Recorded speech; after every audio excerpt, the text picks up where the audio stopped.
বন্ধুরা, গত ক্লাসে তো আমরা বায়োসেভার সূত্র নিয়ে আলোচনা করেছি। আজকের ক্লাসে আমরা যেটা করব সেটা হচ্ছে আমরা গত ক্লাসে একটা ক্ষুদ্রাতি ক্ষুদ্র দৈর্ঘ্যের জন্য কোনো বিন্দুতে চুম্বক ক্ষেত্রের জন্য কী ফর্মুলা হতে পারতো সেটা দেখেছিলাম।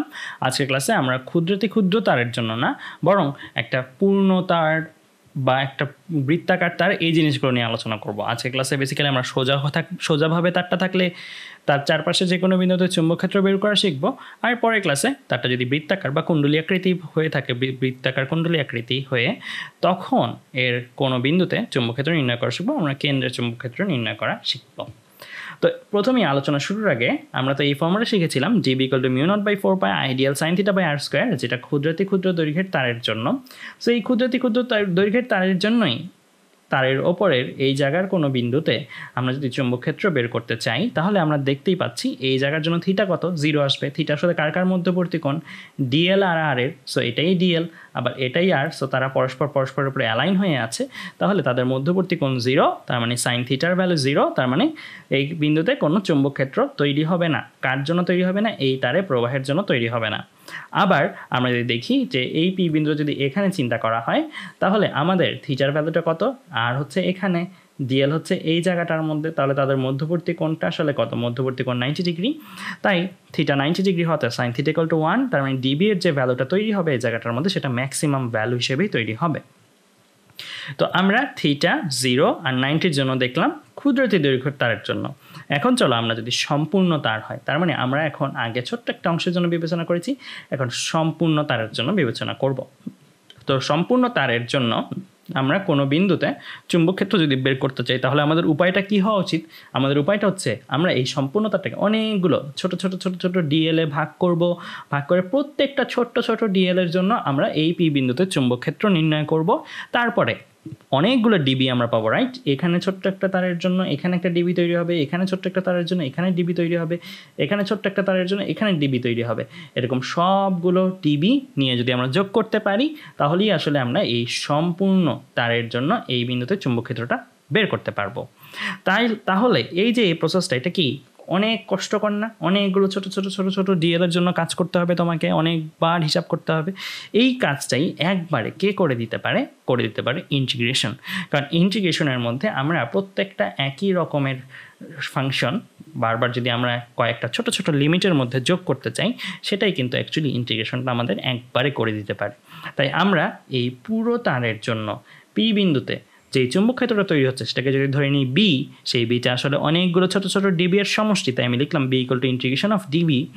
আবার এটা ডিবি এর ফর্মুলাটা যদি বসিয়ে দিই, তাহলে আমি বলতে পারি integration of μ0/4π ideal sine theta by R square. Just D B এর ফর্মুলাটাই বসানো হয়েছে, আর কিছুই না। আর এখানে ধ্রুবক পদটাই যে এইখান থেকে এখানে কি করেছি, আমি ধ্রুবক পদটাকে সামনে নিয়ে এসেছি। সো ধ্রুবক পদ কি আছে? μ0/4π, আর সাথে আইও। কেন আই ধ্রুবক? এমন তো না যে এই ছোট্ট অংশের মধ্য দিয়ে যতটুকু প্রবাহ আই যাবে, এখানে প্রবাহের মান চেঞ্জ হয়ে যাবে। একটাই তার, মাঝখানে কোনো অপূর্ণতা নেই, তাই তাদের প্রত্যেকটা অংশের মধ্যেই কিন্তু আই পরিমাণ প্রবাহই প্রবাহিত হবে, রাইট? সো যেহেতু তারটা বিভক্ত হয়ে যাচ্ছে না, তাই আমাদের একই প্রবাহ প্রবাহিত হবে। তার মানে আইটা কিন্তু পুরো তার জুড়েই ধ্রুবক। সো আইটাকে আমরা সামনে নিয়ে আসতে পারি। তাহলে আমরা সম্পূর্ণ তারের জন্য কিন্তু ফর্মুলা পেয়ে গেলাম। জাস্ট কিছুই না, আমরা যদি ইন্টিগ্রেশন করি, তাহলেই আসলে সম্পূর্ণ তারের জন্য কি করতে পারি? চুম্বক ক্ষেত্র নির্ণয় করতে পারি কোনো বিন্দুতে।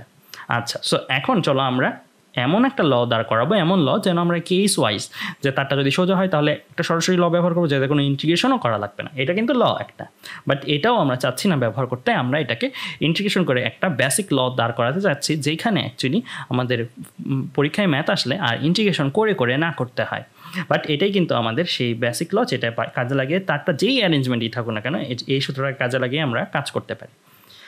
তো চলো এবার আমরা চলে আসব আমাদের প্রথম কেস। আমি বলেছিলাম দুইটা কেস নিয়ে আলোচনা করব। সেটা হচ্ছে সোজা তারের জন্য কোনো বিন্দুতে চুম্বক ক্ষেত্র নির্ণয়, আবার আমরা বলেছি বৃত্তাকার কুণ্ডলীর জন্য কেন্দ্রে চুম্বক ক্ষেত্র নির্ণয়। সো আমাদের দুইটা কাজই আগানো হবে এই লটাকে কাজে লাগিয়ে। আমরা এখন প্রথম কেসটা নিয়ে আলোচনা করব। আবার প্রথম কেসের মধ্যেও দুইটা সাব কেস আছে। সোজা তার দুইভাবে আমরা চিন্তা করি।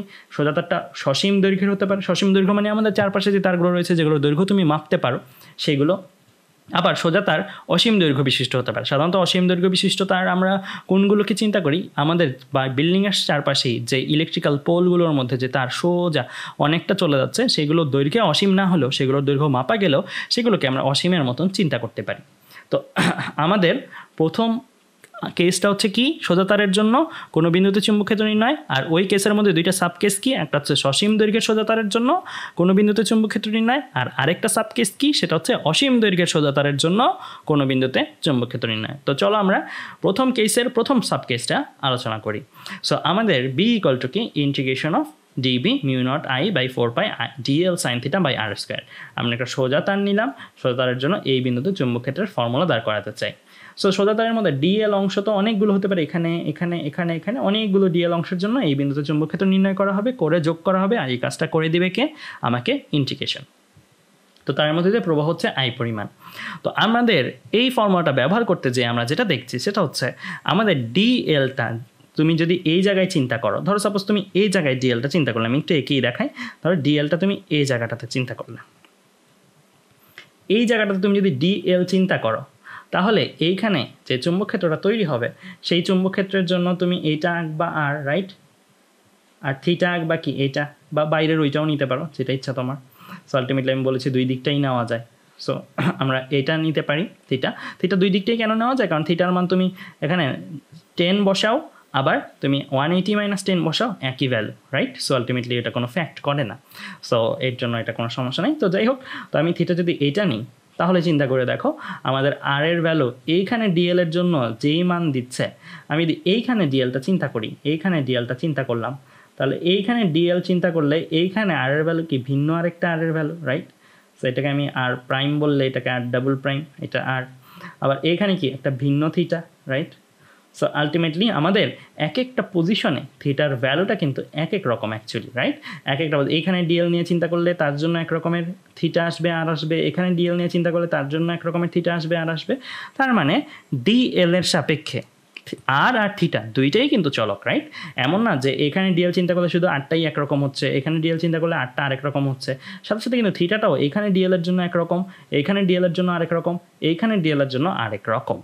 তাই আমাদের চলক হচ্ছে দুইটা, এটা আমাদের একটা সমস্যা, কারণ আমরা ইন্টিগ্রেশন একটা চলকের সাপেক্ষে সাধারণত করি। তোমরা যখন ম্যাথে ইন্টিগ্রেশন করেছো তখন কখনো দুইটাই চলকের সাপেক্ষে কিন্তু তোমাদের এইচএসসি লেভেলে তোমরা ইন্টিগ্রেশন করোনি, ভার্সিটি লেভেলে এগুলো করবে, বাট এইচএসসি লেভেলে তোমাদের এক চলকের সাপেক্ষে ইন্টিগ্রেশন তোমরা করে থাকো। সো চলো আমরা এই ইন্টিগ্রেশনটা যদি করতে চাই, এখানে যেহেতু দুইটা চলক আছে, তো এই দুইটা চলকের সাপেক্ষেও যদি আমরা ইন্টিগ্রেশন করতে, তাহলে আমরা কীভাবে করতে পারি? খুব সিম্পল একটা উপায় আমরা অবলম্বন করতে পারি। আমরা যদি এই চলকগুলোকে একটা কমন চলকে নিয়ে আসতে পারি, মানে আর কেউ একটা সুনির্দিষ্ট চলকের মাধ্যমে প্রকাশ করতে পারি, থিটাকেও একটা সুনির্দিষ্ট চলকের মাধ্যমে প্রকাশ করতে পারি, তাহলেই কিন্তু আমাদের কাজ হয়ে গেল। আমরা এই সবগুলো রাশিমালাকে একটা সুনির্দিষ্ট চলকের মাধ্যমে নিয়ে আসতে পারলেই আমরা আমাদের যে এইচএসসি লেভেলের নলেজ সেটা দিয়ে কিন্তু ইন্টিগ্রেশন করতে পারবো। তো চলো আমরা এখন ওই কাজটাই করি। তাহলে আমরা টার্গেট কি এখন আমাদের, যে সবগুলোকে একই চলকের মাধ্যমে নিয়ে আসা। তাই আমরা একটা চলক ধরে নিই। তো আমরা একটা ধ্রুবক রাশিমালা ধরে নিচ্ছি। সেটা কি? সেটা হচ্ছে আমরা যেই বিন্দুতে চুম্বক ক্ষেত্র নির্ণয় করব ওই বিন্দু থেকে তারের লম্ব দূরত্ব। এটাকে কেন ধ্রুবক বলছি? কারণ এই বিন্দু থেকে তারের লম্ব দূরত্বটা কি বিভিন্ন সময়ে বিভিন্ন রকম হবে, আর এর মতন না। এখানে ডিএল চিন্তা করো, লম্ব দূরত্ব তো এটাই, আর ভিন্ন হবে, বাট এ তো ভিন্ন হবে না। এখন তুমি বলতে পারো ভাইয়া পি বিন্দুটা যদি সরিয়ে অন্য জায়গায় নিই, হ্যাঁ পি বিন্দুটা সরিয়ে তুমি অন্য জায়গায় নিলে, এ জায়গায় নিলে এ অন্যরকম হয়ে যাবে, এই জায়গায় নিলে এ অন্যরকম হয়ে যাবে, বাট এটা তো আমরা একটা সুনির্দিষ্ট বিন্দুতে চুম্বক ক্ষেত্র নির্ণয়ের জন্য ফর্মুলা দাঁড় করাচ্ছি। আমরা তো এমন ফর্মুলা দাঁড় করাচ্ছি না যে এক ফর্মুলা দিয়ে 3-4 বিন্দুতে একই সাথে চুম্বক ক্ষেত্র আমাকে বের করে দিবে। সো আমরা এর জন্য বলতে পারি এটা কিন্তু একটা ধ্রুবক আসলে। কেন? কারণ আমরা যেই বিন্দুতে চুম্বক ক্ষেত্র নির্ণয় করবো সেই বিন্দুটা যদি আমার সিলেক্ট হয়ে যায়, নির্দিষ্ট হয়ে যায়, তাহলে এও কিন্তু আসলে নির্দিষ্ট হয়ে গেল তারের অবস্থানের সাপেক্ষে। তারটাও যেহেতু নড়বে না পরে, এই বিন্দুতেও চুম্বক ক্ষেত্র নির্ণয় করবো বলে আমরা মন স্থির করেছি, তাই এটাও কিন্তু সুনির্দিষ্ট হয়ে যাচ্ছে। সো আমরা এই যে এ একটা ধ্রুবক হিসেবে লিখে নিলাম লম্ব দূরত্ব, আর চলক হিসেবে ধরছি কি ফাইকে। ফাই কার্কের মধ্যবর্তী দূরত্ব, লম্ব দূরত্ব এ, তারের সাথে নির্ণয় বিন্দুর লম্ব দূরত্ব এর সাথে আর এর যেই জায়গায়, এটা কিন্তু আরটা কিন্তু এক এক সময় এক এক জায়গায় থাকবে, রাইট? একবার এই জায়গায় একবার এই জায়গায়, তার মানে ফাইটাও কিন্তু এক এক সময় এক একটা হবে, মানে একটা চলক আর কি। এটা কিন্তু ধ্রুবক, বাট এটা একটা চলক ধরে নিচ্ছি। তার মানে লম্ব দূরত্বের সাথে সংযোগ সরলরেখার ক্ষুদ্রাতি ক্ষুদ্র দৈর্ঘ্যের যেটাই বিবেচনা করছি, সেটা সংযোগ সরলরেখার মধ্যবর্তী কোণ হচ্ছে ফাই। যখন আমি ডিএলটা এখানে চিন্তা করব তখন আমাদের ফাইটা হবে এইটা, যখন আমি ডিএলটা এখানে চিন্তা করব তখন আমার ফাইটা হবে এইটা। আচ্ছা, তো আমরা এই জিনিসগুলো ধরে নিলাম। আরেকটা জিনিস ধরে নিই, দৈর্ঘ্য আমরা এই বিন্দুটাকে 0 0 মানে মূল বিন্দু ধরছি, মূল বিন্দু থেকে এই দূরত্ব যেখানেই আমি ডিএল চিন্তা করছি সেটাকেও একটা চলক হিসেবে ধরে নিচ্ছি, সেটাকে আমরা ধরে নিচ্ছি এল। সো এতটুকু তো ডিএল, ক্ষুদ্রাতি ক্ষুদ্র দৈর্ঘ্য, আর এল বলছি মূল বিন্দু থেকে যত দূরের বিন্দুতে আসলে আমরা ডিএলটা ইমাজিন করছি। ডিএলটা কিন্তু অ্যাকচুয়ালি একটা ছোট্ট বিন্দুর মতন, আমি গত ক্লাসেই বলেছিলাম একটা ছোট্ট বিন্দুর মতন, এখানে যদিও আকার ক্ষেত্রে বড় করে এঁকে দেখানো হয়েছে। সো যত দূরের বিন্দুতে অ্যাকচুয়ালি ডিএলটা ইমাজিন করছি সেই দূরত্বটা হচ্ছে এল, এটা একটা চলক হিসেবে ধরে নিচ্ছি। তো এলটাকে আমরা যদি প্রকাশ করতে চাই ত্রিকোণমিতির মাধ্যমে, এই ত্রিভুজটার দিকে লক্ষ্য করো, ছোট্ট একটা ত্রিভুজ তৈরি হয়েছে, ত্রিভুজটার দিকে লক্ষ্য করো। আমরা ট্যান ফাই অর্থাৎ এই কোণের সাপেক্ষে লম্ব কোণটা আর ভূমি কোণটা, এই কোণের সূক্ষ্ম কোণের বিপরীত বাহুকে আমরা লম্ব বলি, তাই লম্ব হচ্ছে এতটুকু, এতটুকু লম্ব, এতটুকু কী ধরেছি এল ধরেছি, তাহলে ফাই এর বিপরীত বাহু এল। আর ভূমি কোণটা, ভূমি কিন্তু এইটা, রাইট? সো ভূমি হচ্ছে সংলগ্ন ছোট বাহুটা, সংলগ্ন দুইটা বাহু আছে, একটা হচ্ছে বড় বাহু, একটা ছোট বাহু, সূক্ষ্মকোণ সংলগ্ন ছোট বাহুটাই আসলে কি ভূমি। তাহলে আমার এই এ এটা অ্যাকচুয়ালি ভূমি। সো এল ইকুয়াল টু লিখলাম এ ট্যান ফাই। সো আমরা এটা লিখতে পারি কেন, কারণ ট্যান ফাই হলো লম্ব বাই ভূমি, আর লম্ব কত এল আর ভূমি কত A. So L by A, tan phi equal to L by A, so L equal to A tan phi. এটা একটা লিখলাম। আমার দরকার কাকে, ডিএলকে, এলকে না। সো ডিএলকে যদি দরকার হয় সূত্রে, তাহলে আমরা কি করতে পারি, এইটার উভয় পক্ষকে আমরা ফাইয়ের সাপেক্ষে ডিফারেন্সিয়েশন করি।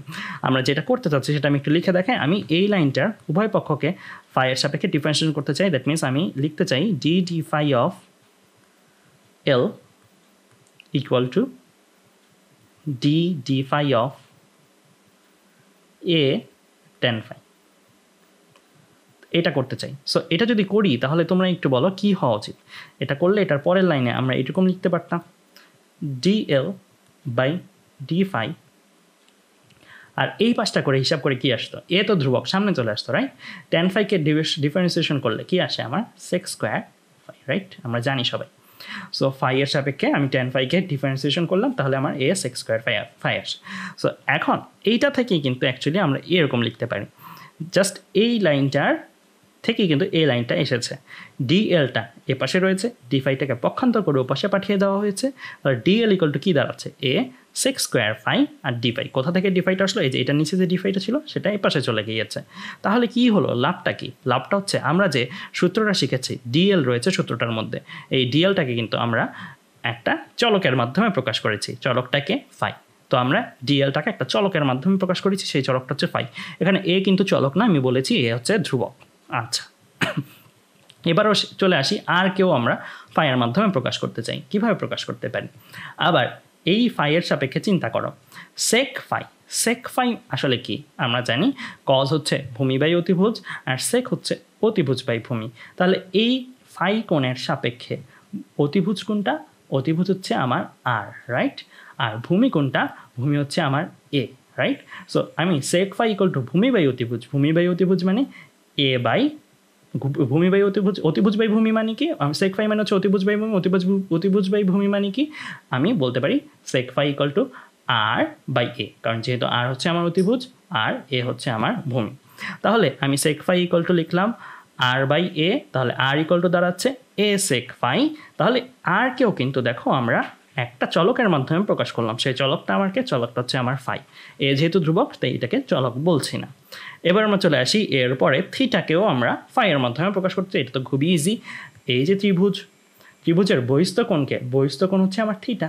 সো বহিস্থ কোণ যদি আমার থিটা হয়ে থাকে তাহলে আমরা জানি ত্রিভুজের বহিস্থ কোণের বহিস্থ কোণটা হয় এর অন্তস্থ বিপরীত কোণ দুইটার সমষ্টির সমান। সো এটা তো ত্রিভুজটা, রাইট?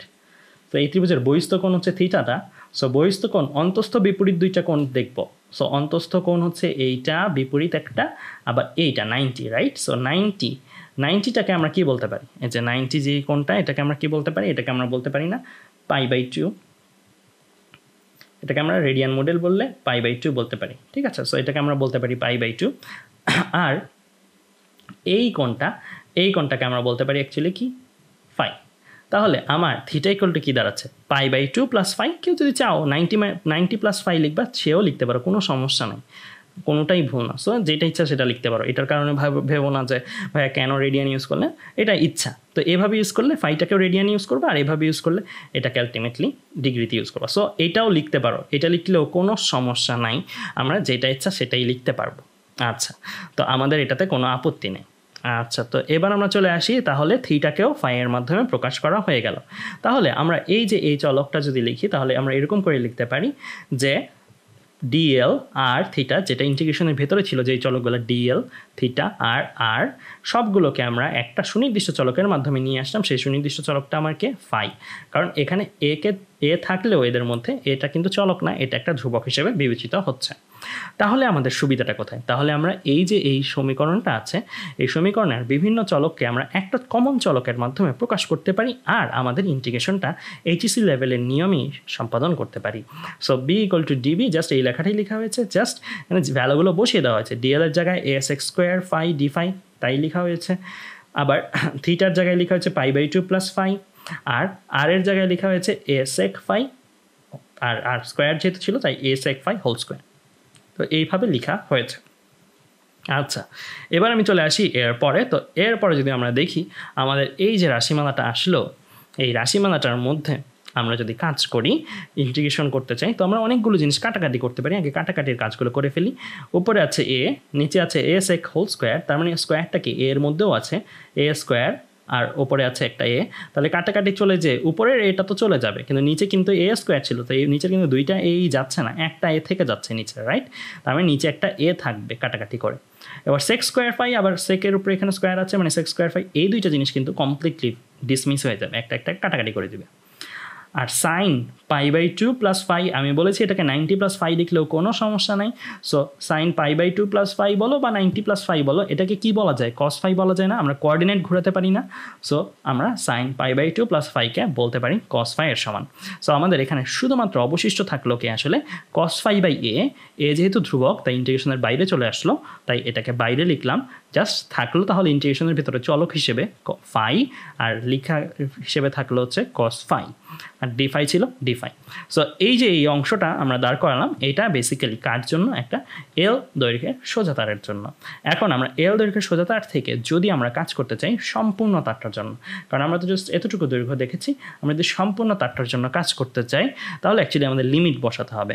সো লিমিটটা যদি বসাতে চাই, লিমিট কার লিমিট বসাবো? ডি ফাই এর, মানে কোণের মাধ্যমে লিমিটটা বসাতে হবে, এই কোণটার মাধ্যমে লিমিট বসাতে হবে। সো লিমিটটার জন্য আমরা তার এই মাথা থেকে কাজ শুরু করব, এই মাথায় যে কাজ শুরু শেষ করব, তাহলে আমাদের লিমিটটা এইভাবে বসাতে হবে, রাইট? সো আমরা এই লিমিটটাকে কীভাবে বসাতে পারি আমরা একটু দেখে নিই। এই মাথা থেকে কাজ, আবার এই মাথা থেকে কাজ। সো আমরা এইটার সাপেক্ষে যদি, এই বাহুটার সাপেক্ষে যদি কোণ চিন্তা করি, এটাকে φ1, এই বাহুটার সাপেক্ষে এই কোণটাকে যদি চিন্তা করি φ2, তার মানে আমরা অ্যাকচুয়ালি φ1 কোণ আর φ2 কোণের জন্য কাজ করব। φ1 কোণটা কীভাবে নেওয়া হয়েছে এটা একটু ভালো করে বোঝা দরকার। φ1 কোণটা আমরা নিয়েছি কীভাবে? এই বাহু থেকে ডান দিকে, মানে এইভাবে ঘোরার কারণে। এটা কিভাবে ঘুরেছি আমরা? ক্লকওয়াইজ। আমরা জানি ক্লকওয়াইজ কোণে ঘুরলে মাইনাস অ্যাঙ্গেল হয়। আবার এখান থেকে যখন আমরা φ2 কোণটা নিয়েছি তখন কিভাবে দেখেছি? তখন আমরা দেখেছি এইভাবে, রাইট? সো তখন আমরা এইভাবে গিয়েছি। এইভাবে যাওয়া মানে কি? Anti clockwise. এন্টি ক্লকওয়াইজ যদি আমরা যাই, এন্টি ক্লকওয়াইজ কোণ আসলে কি? পজিটিভ কোণ। তার মানে আমার এই φ1 আর φ2, φ1টা মাইনাস হিসেবে আর φ2টা প্লাস হিসেবে আমরা লিমিটে বসাবো। তাহলে আমরা কিন্তু পুরো তারটার জন্য অ্যাকচুয়ালি কাজ সংগঠন করতে পারলাম। তাহলে আমরা যদি লিখি তাহলে আমরা লিখতে পারি b = μ0I/4πa।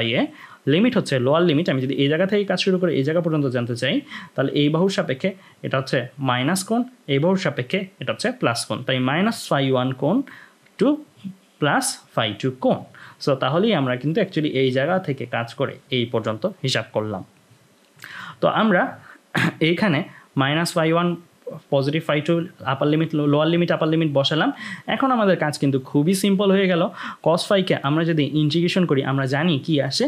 কস ফাইকে ইন্টিগ্রেশন করলে আমার আসবে কি? Sine phi, right? So sine phi যদি চলে আসে তাহলে আমি সাইন ফাইয়ের মধ্যে আবার আপার লিমিট লোয়ার লিমিট বসাবো। তাহলে আমি আপার লিমিট বসালাম সাইন φ2, মাইনাস দিয়ে আবার লোয়ার লিমিট বসালাম। লোয়ার লিমিট হচ্ছে -φ1, তাই মাইনাস দিয়ে আমার সাইন ফাই থাকার কথা ছিল, ফাইয়ের মধ্যে বসে গেল -φ1, তাই মাইনাস সাইন -φ1। সো এই জায়গাটা যদি বুঝে থাকি তাহলে আমরা জানি সাইনের ভেতরে যদি কোনো একটা কোণের মান মাইনাস থাকে সেটা সামনে চলে আসে, মানে জিনিসটা মাইনাসই থাকে আলটিমেটলি, মানে sine -30 equal to minus sine 30। So এখানেও মাইনাসটা যদি সামনে চলে আসে তাহলে সামনেও একটা মাইনাস আছে ইন্টিগ্রেশনের আপার লিমিট লোয়ার লিমিটের কারণে, আর এখানে মানের কারণে একটা মাইনাস আছে। দুইটা মাইনাসে আসলে কি হয়ে যাবে, সামনে চলে আসলে প্লাস হয়ে যাবে। প্লাস হয়ে গেলে আমি লিখতে পারি B equal to μ0I/4πa sine phi 2 plus sine phi 1। তাহলে এই যে সূত্রটা দাঁড়ালো এটাই কিন্তু আমার ফাইনালি একটা রেডিমেড সূত্র, যেটা আমাদের ইন্টিগ্রেশন ছাড়াই আমরা সরাসরি ব্যবহার করতে পারি। আমাদের কি লাগে, আমাদের লাগে হচ্ছে দুইটা জিনিস, সেটা হচ্ছে ভ্যালু লাগে, বেসিক্যালি দুইটা চলক লাগে আর কয়েকটা ধ্রুবক লাগে, রাইট? সো চলক হিসেবে আমি বলছি সেই দুইটা জিনিস কি ফাই 1 ফাই 2। ফাই 1 হচ্ছে আমি যেই সোজা তারের জন্য কাজ করছি, প্রথমত আমার তো এরকম একটা সোজা তার দেওয়া থাকবে আর একটা বিন্দু দেওয়া থাকবে, সোজা তারের মধ্যে দিয়ে প্রবাহ মান দেওয়া থাকবে যেটা হচ্ছে আই, আর যেই বিন্দুতে আমি চুম্বক ক্ষেত্র নির্ণয় করব এই সোজা তারের মধ্যে দিয়ে প্রবাহের কারণে সেই বিন্দুর দূরত্বটা দেওয়া থাকবে, দূরত্বটা হচ্ছে এ। সো আই আর এ আমাদের প্রোভাইড করা থাকে ইউজুয়ালি। সো আই আর এ যদি প্রোভাইড করা থাকে, আমরা অ্যাকচুয়ালি দুইটা জিনিস একটু বের করে নিতে হবে আমাদের। এটা ম্যানুয়ালি বের করতে পারি ত্রিকোণমিতির মাধ্যমে, অথবা আমরা বিভিন্ন উপায়ে এটা বের করতে পারি। সো ত্রিকোণমিতির মাধ্যমে সাধারণত এটা বের করতে বলে দেওয়া থাকে প্রশ্নে বা বের করতে হয়। তো আমরা জাস্ট এইরকম একটা ফিগার পাবো, এখানে একটা ধরুন মান দেওয়া থাকবে 10 এম্পিয়ার, যেটার প্রবাহের দিক দেওয়া থাকবে ডান দিকে, আবার এইখানে একটা বিন্দু দেওয়া থাকবে পি বিন্দু, আর এই দূরত্বটা দেওয়া আছে। আমার কথার কথা সাধারণত এত বেশি হয় না, আমি ধরলাম 1 মিটার, সাধারণত অনেক ছোট হয়। তো আমাদের এই জায়গা থেকে আমরা কি এই বাহুটার দাগ টেনে এই কোণগুলা বের করতে পারবো না? পারবো। আমাদের অবশ্যই এই বাহুর দৈর্ঘ্যগুলো দেওয়া থাকবে, মানে পুরাটা বাহুর দৈর্ঘ্য দেওয়া থাকবে, বা এই অংশটার দৈর্ঘ্য দেওয়া থাকবে। ধরো সাপোজ এই অংশটার দৈর্ঘ্য দেওয়া থাকবে 2 মিটার, আবার এই অংশটার দৈর্ঘ্য দেওয়া থাকবে 3 মিটার, এরকম দেওয়া থাকবে, বাহুগুলোর দৈর্ঘ্য দেওয়া থাকবে। সো দ্যাট আমরা মানে এই বাহুটাও পাচ্ছি, তো এই কোণটা আমাদের নির্ণয়যোগ্য হয়, এই কোণটা আমার ফাই 1, আবার এই কোণটাও নির্ণয়যোগ্য হয়, এই কোণটা হচ্ছে আমার ফাই 2। তাহলে কিন্তু আমরা দেখো এই সূত্রে μ0 তো মুখস্থ, আমাদের μ0 মনে থাকতে হবে, আই দেওয়া আছে, এ দেওয়া আছে, ফাই 1 ফাই 2 ফাই 1, এই দুইটা জিনিসও আমরা এই জায়গাগুলো থেকে বসিয়ে নিলে আসলে আমরা কি পেয়ে যাচ্ছি, সোজা তারের জন্য একটা বিন্দুতে, মানে সোজা তারের জন্য যে এই বিন্দুটাতে চুম্বক ক্ষেত্র কত সেটা পেয়ে যাচ্ছি। সো আমরা এরকম ম্যাথ দেখবো। সো এরকম ম্যাথ দেখলে আমাদের আইডিয়াটা আরও ক্লিয়ার হয়ে যাবে। সো আমাদের কিন্তু একটা কেসের সাব কেসটা শেষ হলো। প্রথম সাব কেস মানে সসীম দৈর্ঘ্যের একটা সোজা তারের জন্য কোনো বিন্দুতে চুম্বক ক্ষেত্র নির্ণয়ের যে ফর্মুলাটা সেটা আমরা দাঁড় করালাম। আমাদের আরেকটা সাব কেস রয়েছে, আমরা বলেছিলাম সেই সাব কেসটা কি, সেই সাব কেসটা হচ্ছে অসীম দৈর্ঘ্যের সোজা তারের জন্য কোনো বিন্দুতে চুম্বক ক্ষেত্রের মান। বেসিক্যালি সসীম দৈর্ঘ্যের সোজা তারের জন্য কোনো বিন্দুতে চুম্বক ক্ষেত্রের মান যদি তুমি সূত্র আকারে এই সূত্রটা পর্যন্ত আসতে পারো, তারপরে কাজটা খুবই সিম্পল, কারণ তারপরে আমরা ভ্যালু বসিয়ে এই কাজটা করতে পারবো। এখন তফাৎটা কি? এখন তফাৎ হচ্ছে এই তারটা এইখানে মাইনাস অসীম পর্যন্ত বিস্তৃত, ডান পাশে প্লাস অসীম পর্যন্ত বিস্তৃত, মানে এইখানে অসীম, এখানে অসীম পর্যন্ত, অনেক বড়। তো আমরা কোনো একটা বিন্দুতে এই তারের মধ্যে দিয়ে তড়িৎ প্রবাহের জন্য কোনো একটা বিন্দুতে চুম্বক ক্ষেত্র বের করব, ওই বিন্দুটাকে আমরা ধরে নিচ্ছি কি বিন্দু, এই বিন্দুটাকে আমরা ধরে নিচ্ছি পি বিন্দু। তো আমাদের বরাবরের মতনই পি বিন্দু থেকে লম্ব টানবো সোজা তারটার, অসীম দৈর্ঘ্য সোজা তারটার উপরে। এই দূরত্বটা হচ্ছে আমার কি, এ দূরত্ব। আচ্ছা, তো এই দূরত্বটা আমরা দেখে ফেললাম। তো এখন চিন্তা করো আমরা সসীম দৈর্ঘ্যের তার হলে কি করতাম। সসীম দৈর্ঘ্যের তার হলে আমরা অ্যাকচুয়ালি কী করতাম, আমরা এই জায়গা থেকে একটা বাহু টানতাম, এই জায়গা থেকে একটা বাহু টানতাম প্রথম মাথার শেষ মাথার সাথে, আর এই কোণগুলো বের করতাম, তাই না? এই কোণটা আমার ফাই 1, এই কোণটা আমার ফাই 2। এটা আমরা করতাম কখন, যদি আমার সসীম দৈর্ঘ্যের তার হতো। বাট অসীম দৈর্ঘ্যের তারের ক্ষেত্রে যদি আমরা একই প্রসেসে আগাই, তাহলে চিন্তা করো এই অসীম দৈর্ঘ্যে আমি এই জায়গাটাতে যে তাকে মিলাবো, এই জায়গাটা তাকে মিলাতে হলে আমার কি অ্যাকচুয়ালি অনেক দূরে যে মিলাতে হবে না? আমি তো এখানে কথার কথা এঁকেছি এটা আমার প্রথম বিন্দু, কিন্তু এটা কিন্তু অনেক দূরে, মানে একদম অনেক দূরে যে এটা মিলতো। তাহলে এই কোণের মানটা কিন্তু বড় হতো, রাইট? বড় হয়ে কত পর্যন্ত হতে পারে একটু চিন্তা করো। যদি অনেক লম্বা তার হয় আর অনেক এর দূরত্বটা যদি অনেক অল্প হয়, তাহলে এই দূরত্বটা আমি একটু গ্রিন কালার দিয়ে একা দেখাই, এই যে এই দূরত্ব, এটা লম্ব দূরত্ব এ, সো এটা আমার পি বিন্দুটা, আর আমি ব্ল্যাক কালার দিয়ে এঁকে দেখাচ্ছি তোমাদের সংযোগ বাহুটা। সো এই যে এই কোণটা, অলমোস্ট এই কোণটা কার সমান হবে? অলমোস্ট এই কোণটা কিন্তু 90 ডিগ্রি সমান হবে, রাইট? আবার একইভাবে অলমোস্ট এই কোণটা কার সমান হবে? এই কোণটাও কিন্তু অলমোস্ট 90 ডিগ্রি সমান হবে, কারণ এটা কিন্তু আমরা বলতে পারি না যে এই জায়গায় মিলছে, এটা অনেক দূরে যায় মিলছে। সো এটা প্রায় স্ট্রেট লাইনের মতন হয়ে যাবে, এই যে কালো রেখাটা প্রায় এরকম একটা স্ট্রেট লাইনের মতন হয়ে যাবে, যেটা কিন্তু আমার এ এর সাথে কত কোণ করে থাকবে, 90 ডিগ্রি কোণ করে থাকবে। সো আমাদের তার মানে যে সসীম দৈর্ঘ্যের সূত্রটা আছে সেখানে আমরা যদি φ1 এর জায়গায় আর φ2 এর জায়গায় 90 বসিয়ে দিই তাহলেই কিন্তু আমরা কাজ করে ফেলছি। কার জন্য কাজ করে ফেলছি? অসীম দৈর্ঘ্যের সোজা তারের জন্য কোনো বিন্দুতে চুম্বক ক্ষেত্র নির্ণয়ে। তাহলে আমরা এখানে μ0I/4πa sin 90 plus sin 90, sin 90-র ভ্যালু আমরা যদি বসাই 1, কারণ φ1 φ2 90 করে, sin 91 sin 91, so ultimately 1 + 1 that means 2, আর এখানে নিচে একটা আছে 4 আর যোগ গুণ আকারে আছে লবের মধ্যে 2, সো 4 আর 2 কাটাকাটি যায়, নিচে একটা 2 থাকবে। So B equal to μ0I / 2πa। এটা কার জন্য ফর্মুলা? এটা হচ্ছে অসীম দৈর্ঘ্যের সোজা তারের জন্য কোনো বিন্দুতে চুম্বক ক্ষেত্র নির্ণয়ের ফর্মুলা। তাহলে আই কি? তারের তড়িৎ প্রবাহের মান। এ কি? যেই বিন্দুতে চুম্বক ক্ষেত্র বের করব সেই বিন্দুর লম্ব দূরত্ব তারটা থেকে। আর μ0 কি? শূন্য মাধ্যমে চুম্বক ভেদনযোগ্যতা, যেটার ভ্যালু আমাদের মুখস্থ রাখতে হবে কত? 4π × 10⁻⁷ tesla metre per ampere.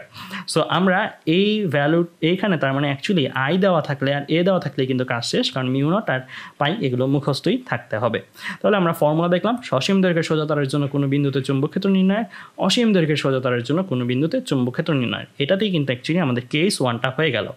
So আমরা কেস 1টা তো করলাম, এখন কেস 1-এর জন্য চলো আমরা দিক নির্ণয় করি। আমরা এই যে তার, আমরা তো জানি এখন সসীম দৈর্ঘ্যের তার হলে কোনো বিন্দুতে চুম্বক ক্ষেত্র নির্ণয়ের মান কী হবে, ফর্মুলা দিয়ে করতে পারবো, অসীম দৈর্ঘ্য হলেও করতে পারবো। এখন দিকে আসি। দিকের ব্যাপারটা হলেই আমরা কয়েকটা ম্যাথ করে আসলে কাজটা শেষ করে দিতে পারবো। এই যে এই তারটা রয়েছে, এই তারের জন্য চারপাশে চুম্বক ক্ষেত্র তৈরি হবে। এই চুম্বক ক্ষেত্রের দিকটা আমরা বলেছি ফ্লেমিংয়ের ডান হস্ত নীতি দিয়ে আমরা বের করতে পারি। আমরা জানি দিকটা এইরকম হয়ে থাকে, সো এই যে এরকম হয়ে থাকে এটা ডান হস্ত নীতি কীভাবে বের করা যায় সেটাই আমরা সবগুলো পসিবল কেসের জন্য করে দেখাবো, যেন তোমাদের কোনোই সমস্যা না হয়। সো আমরা এই যে তারের প্রবাহটা যদি এদিকে হয় তাহলে আমাদের বৃদ্ধাঙ্গুল, আমাদের ডান হস্তটা এভাবে আমরা অ্যারেঞ্জ করব, এইভাবে আমরা রাখবো। ডান হাতটা আমি ঘুরিয়ে দেখাচ্ছি। সো এইভাবে করার পরে তারপরে আমরা ডান হাতটা এই অ্যারেঞ্জমেন্টে রেখে আমরা প্রবাহের দিক বরাবর বৃদ্ধাঙ্গুলটা স্থাপন করব। সো প্রবাহের দিক বরাবর বৃদ্ধাঙ্গুল স্থাপন করলাম, বাকি যে আঙ্গুলগুলো সেগুলো এইভাবে তারটা ধরে পেঁচিয়ে থাকবে। সো তারটা ধরে পেঁচিয়ে থাকলে একটু চিন্তা করে দেখো তো, তোমার তারটা অ্যাকচুয়ালি এই যে কাগজটা, যদি তা কাগজের উপরে তারটা থাকে আর তুমি যদি হাতটাকে এভাবে ধরো, কাগজটাকে ভেদ করে ছিঁড়ে যদি যায়, তাহলে ডান পাশের অংশে তোমার হাতটা কি কাগজের ভেতর দিয়ে প্রবেশ করতেছে, মানে তোমার এই আঙ্গুলগুলো যেহেতু যেই দিকে মুখ করে আছে সেটাই আসলে চুম্বক ক্ষেত্রের দিক। তার মানে এই ডান পাশের অংশটার মধ্যে অ্যাকচুয়ালি তোমার আঙ্গুলগুলো ভেতরের দিকে যাচ্ছে। সো ডান পাশের এই অংশে, তারের ডান পাশের অংশে তোমার আঙ্গুলগুলো ভেতরের দিকে যাচ্ছে। তাই এই জায়গাগুলোতে অ্যাকচুয়ালি কি ক্রস, মানে ক্রস কী বোঝাচ্ছে? অন্তর্মুখী চুম্বক ক্ষেত্র। আর বাম পাশে এটা কিন্তু আঙ্গুলটা ঘুরে আবার পেছন দিক দিয়ে আসতেছে, রাইট? ঘুরে আঙ্গুলটা মানে ঠিক এই যে এখান দিয়ে হচ্ছে ডান পাশের আঙ্গুলগুলো ভেতরের দিকে ঢুকতেছিল, আবার ঘুরে আঙ্গুলটা কিন্তু পেছন দিক দিয়ে এই জায়গায় বেরোচ্ছে। মানে তারটার বাম পাশের অংশে তোমার আঙ্গুলগুলো ভেতর দিয়ে যেহেতু বাইরের দিকে বেরোচ্ছে, ঘুরে ভেতর থেকে বাইরে বেরোচ্ছে, তাই এইখানে চুম্বক ক্ষেত্রের দিক হবে আসলে বহির্মুখী। সো এটা মনে রাখার একটা শর্টকাট আছে, শর্টকাটটা আমি তোমাদের শিখাই, তাহলে তোমাদের জন্য ইজিয়ার হবে। মনে রাখার শর্টকাটটা হচ্ছে তুমি যেদিকে তড়িৎ প্রবাহিত হচ্ছে সেই দিক বরাবর মুখ করে তাকাবে, মানে তুমি সেই দিক বরাবর মুখ করে তাকাবে, তোমার মুখটা কোথায় থাকবে? তুমি যেদিকে তড়িৎ প্রবাহিত হচ্ছে সেই দিকে মুখ করে তাকালে। ডান পাশের অংশে ক্রস, বাম পাশের অংশে ডট, জাস্ট এতটুকু মনে রাখলেই কিন্তু তোমার কাজ শেষ। তোমার আর ফ্লেমিংয়ের ডান হস্ত নীতি বারবার ব্যবহার করতে হবে না, তুমি জাস্ট এই টেকনিকটা মনে রাখো সোজা তারের বেলা। তো এইরকম করে কীরকম হতে পারে? তারের প্রবাহ নিচের দিকে হতে পারে। সো আমি আবারও বলেছি, তোমাদের মোবাইলটা যেইভাবেই দেখছো ঘুরিয়ে ফেলো, রোটেট করে ফেলো। রোটেট ঘুরিয়ে তুমি দেখো তুমি মুখ করে বা কোন দিকে, যেদিকে তড়িৎ প্রবাহ হচ্ছে সেদিকে, তড়িৎ প্রবাহের দিকে তুমি মুখ করলে তোমার ডান পাশ কোনটা? তোমার ডান পাশ কিন্তু তখন এইটা থাকবে, রাইট? তোমার বাম পাশ কোনটা? বাম পাশ থাকবে এইটা। আগের বার তোমার ডান পাশ ছিল, তুমি এই বরাবর মুখ করে তাকিয়েছিলে, তোমার ডান পাশ ছিল এটা, বাম পাশ ছিল এটা। এখন এরবার তুমি যেহেতু মোবাইলটা ঘুরিয়ে ফেলেছো, তাই তোমার ডান পাশ হচ্ছে এইটা, বাম পাশ হচ্ছে এটা। সো ডান পাশে তারের প্রবাহের দিকে মুখ করা ডান পাশে হচ্ছে ক্রস, বাম পাশ হচ্ছে ডট। একইভাবে এরকম প্রবাহ থাকতে পারে। সো মোবাইলটা আবার ঘুরিয়ে এমনভাবে অ্যারেঞ্জ করো যেন এই অ্যারোটার দিক বরাবর তুমি তাকিয়ে রয়েছো, এটা বরাবর তোমার মুখটা থাকে। তাহলে ডান পাশ হচ্ছে ক্রস, বাম পাশ হচ্ছে ডট। আবার একইভাবে আমরা এই বরাবর যদি মুখ করি, মোবাইলটা এই বরাবর ফিরাই যেন আমরা এই বরাবর তাকিয়ে রয়েছি, ডান পাশ হচ্ছে ক্রস আর বাম পাশ হচ্ছে ডট। তাহলে এই জিনিসটা কিন্তু আমরা অ্যাকচুয়ালি এইভাবেই সহজে মনে রাখতে পারি। তো আমরা কিন্তু তার মানে কোনো একটা সোজা তারের জন্য কোনো বিন্দুতে চুম্বক ক্ষেত্রের মান নির্ণয়ের ফর্মুলা দেখলাম, অসীম তারের জন্য, সসীম তারের জন্য।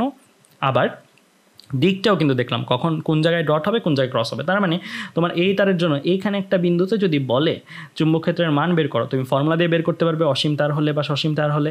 আবার ওই মানটার জন্য যে দিকটা, ওই মানের চুম্বক ক্ষেত্র টেসলা একটা ভ্যালু আসবে, ওই টেসলা চুম্বক ক্ষেত্রটা কোন দিকে কাজ করছে তুমি কিন্তু বলে দিতে পারবে এই বিন্দুতে অন্তর্মুখী না বহির্মুখী, রাইট? এই বিন্দুতে যেমন অন্তর্মুখী আসছে, এই বিন্দুতে বহির্মুখী আসছে, আবার এখানে কি বহির্মুখী আসছে, এখানে অন্তর্মুখী আসছে, এরকম বলে দিতে পারবে কোথায় অন্তর্মুখী কোথায় বহির্মুখী। তো চলো আমরা একটা ম্যাথ প্রবলেম করে ফেলি, দুইটা ম্যাথ প্রবলেম করবো বেসিক্যালি, তাহলেই কিন্তু আমাদের বায়োসেভার্ট সূত্রের যে প্রথম কেসটা আছে অর্থাৎ সোজা তারের জন্য সেটা আমরা করে ফেলবো, মানে শেষ হয়ে যাবে আমাদের একদম কমপ্লিটলি। তো এখানে একটা কি দেখতে পাচ্ছ, একটা আয়তাকার তার বদ্ধকুণ্ডলী দেখতে পাচ্ছ। এই আয়তাকার বদ্ধকুণ্ডলীর মধ্য দিয়ে তড়িৎ প্রবাহিত হচ্ছে, তড়িৎ প্রবাহের ভ্যালুটা কত 4 অ্যাম্পিয়ার। সো এই যে তড়িৎ প্রবাহের ভ্যালুটা হচ্ছে 4 অ্যাম্পিয়ার, এটার জন্য আমরা ও বিন্দুতে কী করব, চৌম্বক ক্ষেত্র নির্ণয় করব। সো তার দৈর্ঘ্য দেওয়া আছে 10 মিটার আর প্রস্থ দেওয়া আছে 6 মিটার। ও বিন্দুতে আমরা লব্ধি চৌম্বক ক্ষেত্র বের করবো। যেহেতু এখানে সোজা তার দিয়েও চিন্তা করলে এটাও একটা সোজা তার, এটাও একটা সোজা তার, এটাও একটা সোজা তার, সবগুলো সসীম দৈর্ঘ্যের, কারণ দৈর্ঘ্যের মান আমরা জানি। তো সসীম দৈর্ঘ্যের সোজা তারের জন্য অনেকগুলো আমরা একটা বিন্দুতে লব্ধি চৌম্বক ক্ষেত্র বের করবো। সো এটা যদি আমরা করতে চাই তাহলে আমরা অ্যাকচুয়ালি যেটা করতে পারি, আমরা তারটাকে অনেকগুলো ভাগে ভাগ করে নিলাম, 1 নম্বর 2 নম্বর 3 নম্বর 4 নম্বর। সো ও বিন্দুতে অ্যাকচুয়ালি আমরা কি করতে চাচ্ছি, লব্ধি চৌম্বক ক্ষেত্র নির্ণয় করতে চাচ্ছি। সো আমরা যদি এই কাজটা করতে চাই তো প্রথমে একটা অংশের তার নিয়ে আলোচনা করি, 1 নম্বর তার নিয়ে আলোচনা করি। 1 নম্বর তারের জন্য আমরা ও বিন্দুতে চৌম্বক ক্ষেত্র বের করতে চাই, এটা আমাদের ফার্স্ট কাজ। একইভাবে সবগুলো তারের জন্য কাজ করবে এভাবে। সো এটা হচ্ছে 10 মিটার, তার মানে এইটা যেহেতু মাঝখানে আছে, সো আমি এখানে লম্ব টেনে দিলে এটা কি সমদ্বিখণ্ডিত করবে, এই বাহুটাকে সমদ্বিখণ্ডিত করলে এটা 5 মিটার, এটা আরেকটা 5 মিটার। তো এই বিন্দুতে অ্যাকচুয়ালি চুম্বক ক্ষেত্র বের করতে চাই আমি। সো আমি এই যে এই বাহুটাকে আমরা বলছি লম্ব দূরত্ব। লম্ব দূরত্বের মান কত হবে, এখানে পুরাটার মান কত ছিল 6 মিটার, আর এটার অর্ধেকটাই তো হবে আসলে কি এই দৈর্ঘ্যটা, দ্যাট মিনস 3 মিটার, কারণ এটা একটা আয়তক্ষেত্র, রাইট, সুষম আয়তক্ষেত্র। তার মানে এই মধ্যবিন্দুর জন্য যেহেতু কাজ করছি আমরা, সো এই দূরত্বটা অর্ধেক হবে আসলে এই দূরত্বটার, দ্যাট মিনস 6 মিটারের, দ্যাট মিনস এটা হবে 3 মিটার। এটাকে আমরা A1 বলছি। আচ্ছা, আর আলফা আর বিটা দিয়ে আসলে এই কোণটা আর এই কোণটাকে বোঝাচ্ছি। বেসিক্যালি এটা আসলে আমাদের সেই φ1, এটা আসলে সেই φ2, জাস্ট আলফা আর বিটা দিয়ে প্রকাশ করা হচ্ছে। যেহেতু আমরা অনেকগুলো বাহুর জন্য আলাদা আলাদা করে কাজ করব, তাই আমরা φ1 φ2কে আর φ1 φ2 আকারেই লিখছি না, চলক আকারে লিখছি। তো 1 নম্বর তারের জন্য ও বিন্দুতে চুম্বক ক্ষেত্র খুবই সিম্পল, আমরা জাস্ট ফর্মুলাটাতে চলে আসবো। ফর্মুলাটা চলে আসার জন্য অ্যাকচুয়ালি আমাদের φ1 φ2 লাগে, মানে আমার এখানে লেখা আলফা আর বিটা লাগে। সো আলফা আর বিটাটা আগে বের করে নিই চলো। সো আমাদের tan আলফা ইকুয়াল টু কি লিখতে পারি 5/3। কেন, কারণ যে কোনো একটা ছোট্ট অংশ নিয়ে কাজ করো, জাস্ট এতটুকু অংশ নিয়ে যদি কাজ করি তাহলে এই আলফা কোণের সাপেক্ষে আমার লম্ব কোণটা, লম্ব হচ্ছে 5 মিটার, আর ভূমি কোণটা, ভূমি হচ্ছে A1টা, রাইট। সো লম্ব হচ্ছে আমার 5 মিটার আর ভূমি হচ্ছে আমার এই A1 যেটা হচ্ছে 3। তার মানে আমি tan আলফা ইকুয়াল লম্ব বাই ভূমি, দ্যাট মিনস 5/3 লিখতে পারি। আচ্ছা, এখান থেকে কি আলফাটা বের করা যাবে না? ইজিলি, একদম ইজিলি বের করে ফেললাম আমরা ক্যালকুলেটারে। tan ইনভার্স 5/3 দিলে 59.03 ডিগ্রি আমরা বের করে ফেলতে পারি। আলফার ভ্যালু ডিগ্রিতে আমরা বের করলাম 59.03 ডিগ্রি। এবার আমরা চলে আসবো বিটাটা বের করবো। তোমরাই চিন্তা করে বলো বিটাটা কি ভিন্ন কিছু হবে? না, বিটা কোণের সাপেক্ষেও লম্ব কোণটা 5, ভূমি কোণটা 3, তাহলে বিটা কোণের সাপেক্ষেও কিন্তু অ্যাকচুয়ালি আমরা বের করতে পারতাম যে tan ইনভার্স 5/3, দ্যাট মিনস আমাদের এটাও কত আসতো 59.03 ডিগ্রি। তাহলে আমরা আলফা বিটা দুইটাই কিন্তু জেনে যাচ্ছি, মানে φ1 φ2 দুইটাই জেনে যাচ্ছি। তাহলে আমরা ফর্মুলায় চলে আসলে সসীম দৈর্ঘ্যের μ0I divide by 4πA1 sine alpha plus sine beta. So আলফার ভ্যালু আমরা বসাবো কত 59.03, একইভাবে বিটার ভ্যালু আমরা কত বসাবো 59.03। A1 আমার কত এই তারের জন্য 3, রাইট, লম্ব দূরত্বটা 3। আচ্ছা, সো আমরা এই ভ্যালুগুলো যদি বসাই, আর আই এর ভ্যালু তো জানি 4 অ্যাম্পিয়ার, সবটা তারের মধ্যে 4 অ্যাম্পিয়ার তড়িৎ প্রবাহিত হচ্ছে। তাহলে আমরা এখানে সাইন আলফা সাইন বিটাকে আলাদা করে না করে, যেহেতু আলফা আর বিটা একই, তার মানে 2 সাইন আলফা লিখছি, কারণ আলফা আর বিটার ভ্যালু একই। সো আমরা ভ্যালুগুলো বসিয়ে দিলে, সবগুলো ভ্যালু বসিয়ে দিলাম। মিউনটের ভ্যালু 4/10⁻⁷, আর আই এর ভ্যালু 4, আর A1 এর ভ্যালু 3 বসিয়ে দিলে আমি হিসাব করলে আমার কিন্তু B1টা চলে আসছে। B1টা কত আসছে 2.28 × 10⁻⁷ টেসলা। তাহলে আমরা কিন্তু এই তারটার জন্য এই বিন্দুতে চুম্বক ক্ষেত্র বের করে ফেললাম। একইভাবে চলো আমরা অন্যান্য কাজও করব। এখন অন্যান্য কাজ করার পূর্বে এই যে চুম্বক ক্ষেত্রটা আসছে, এই চুম্বক ক্ষেত্রের দিকটাও বের করতে হবে, কারণ ফাইনালি আমাদের লব্ধি করতে হবে। লব্ধি করতে হলে আমাদের দিকও লাগবে, ভেক্টর রাশির লব্ধি যেহেতু। তো এই বিন্দুতে দিকটা কোন দিকে হবে এটা কিন্তু তোমরা অলরেডি কিছুক্ষণ আগের কাজগুলো বুঝে থাকলে করে ফেলতে পারবে। এই তার বরাবর মুখ করব, রাইট, যেই তারে তড়িৎ প্রবাহ হচ্ছে সেই তার বরাবর মুখ করব, মুখ করে ডান দিকে ক্রস, দ্যাট মিনস এই দিকটাতে ডান দিক কোনটা হতো, এই দিকটা, রাইট। সো ডান দিকটাতে ক্রস আর বাম দিকটাতে ডট, রাইট। সো এই তারের জন্য যেহেতু এই ও বিন্দুটা বাম দিকে রয়েছে তাই কিন্তু আমি ডট নিয়ে এসেছি। আর ডটস মানে কি, বহির্মুখী না অন্তর্মুখী? ডট মানে হচ্ছে বহির্মুখী। সো এই তার বরাবর মুখ করলে ডান দিক হচ্ছে আমার এইটা যেটা ক্রস, আর বাম দিক হচ্ছে এইটা যেটা ডট। ও যেহেতু এই তারের সাপেক্ষে, এই তার বরাবর মুখ করার সাপেক্ষে বাম দিকে রয়েছে, তাই আমরা এটাকে ডট বলছি, মানে বহির্মুখী বলছি। খুব ইজিলি আমরা ডান হস্তনীতি ব্যবহার না করি, খুব সহজেই দ্রুতই আমরা এই কাজটা করে ফেলতে পারি। আচ্ছা, এবার আমরা চলে আসি আমাদের প্রথম তারের জন্য কাজ শেষ। এবার আমরা প্রথমটা থেকে তৃতীয় তারে চলে আসি। কেন দ্বিতীয় করলাম না? কারণ প্রথম আর তৃতীয় এই দুটাকে সিমেট্রিক, রাইট। সো এইটা আর এটা আলটিমেটলি কি দেখতে একই রকম, সব কিছু একই রকম।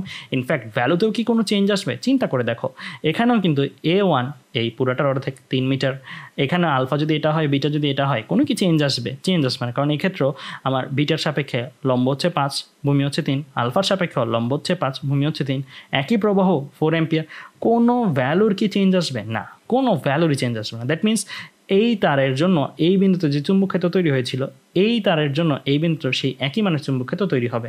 সো আমরা কমন সেন্স অ্যাপ্লাই করলে এই অংশটা কিন্তু আর বাড়তি করে করতেই হচ্ছে না, এটা কিন্তু আমরা সরাসরি লিখে দিতে পারি যে একই তৃতীয় তারের জন্য ও বিন্দুতে চুম্বক ক্ষেত্রের মান, সৃষ্ট চুম্বক ক্ষেত্রের মান একই আসবে।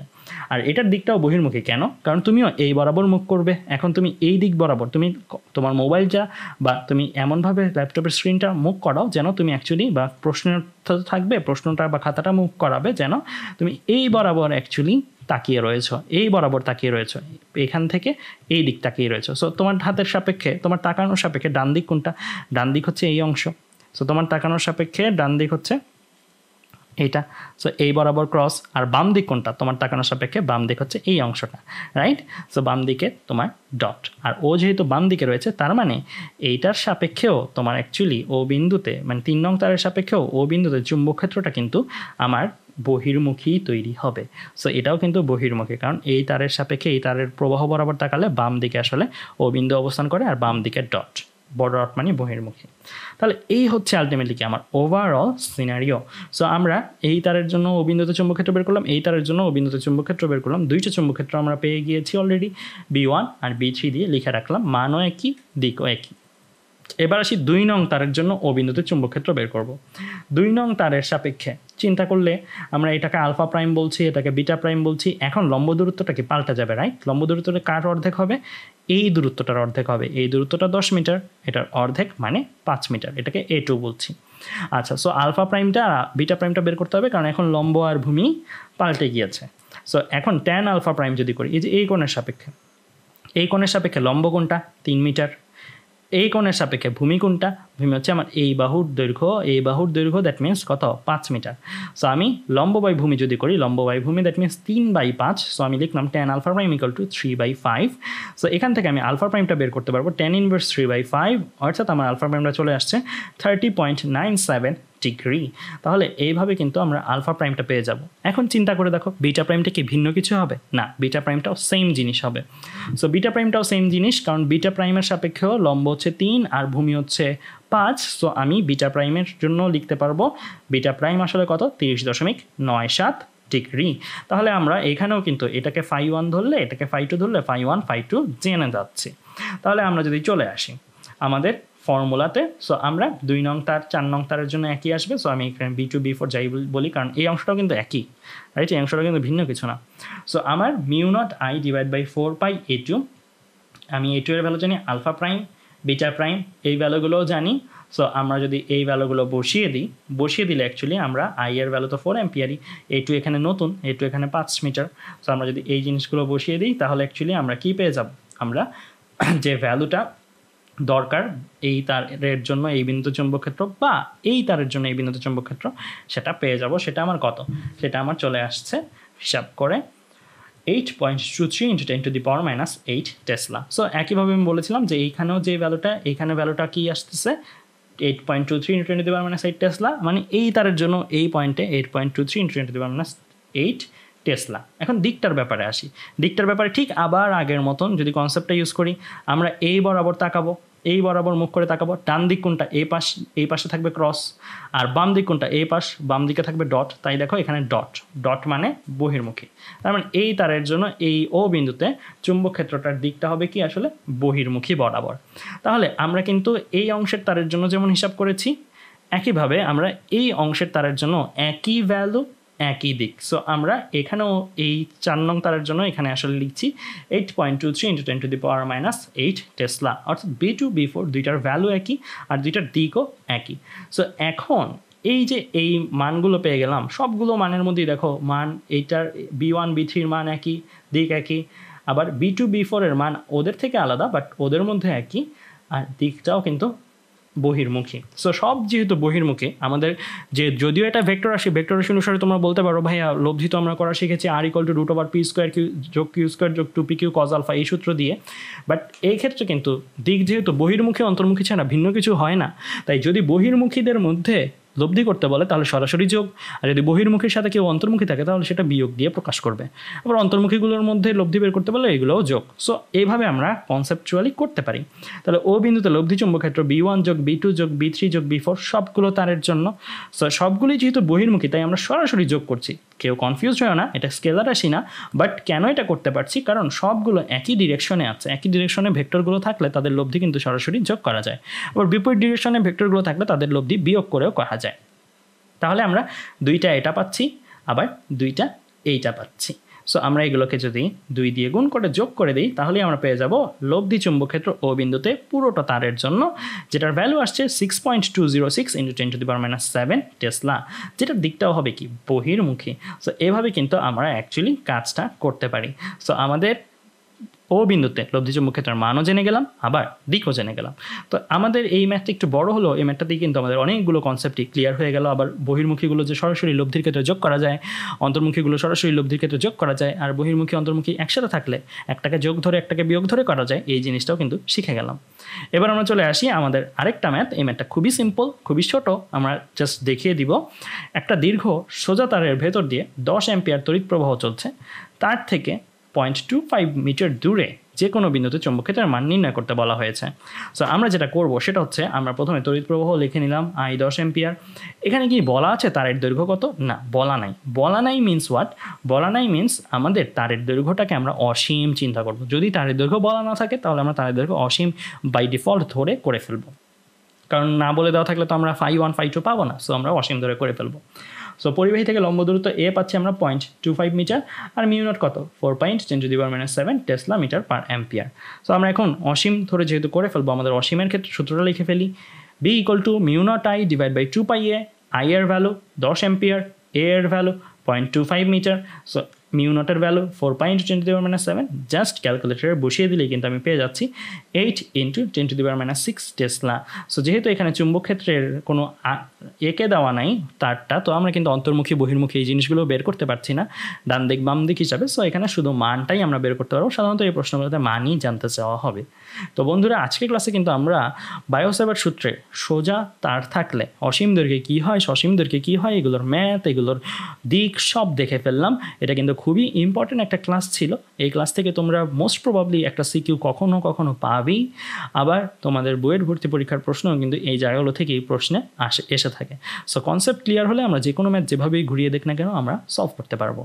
তো পরের ক্লাসে আমরা সেকেন্ড কেস অর্থাৎ বৃত্তাকার কুণ্ডলীর জন্য কেন্দ্রে চুম্বক ক্ষেত্র বের করবো বায়োসেভার সূত্র কাজে লাগিয়ে। তো আজ এ পর্যন্তই। ধন্যবাদ সবাইকে।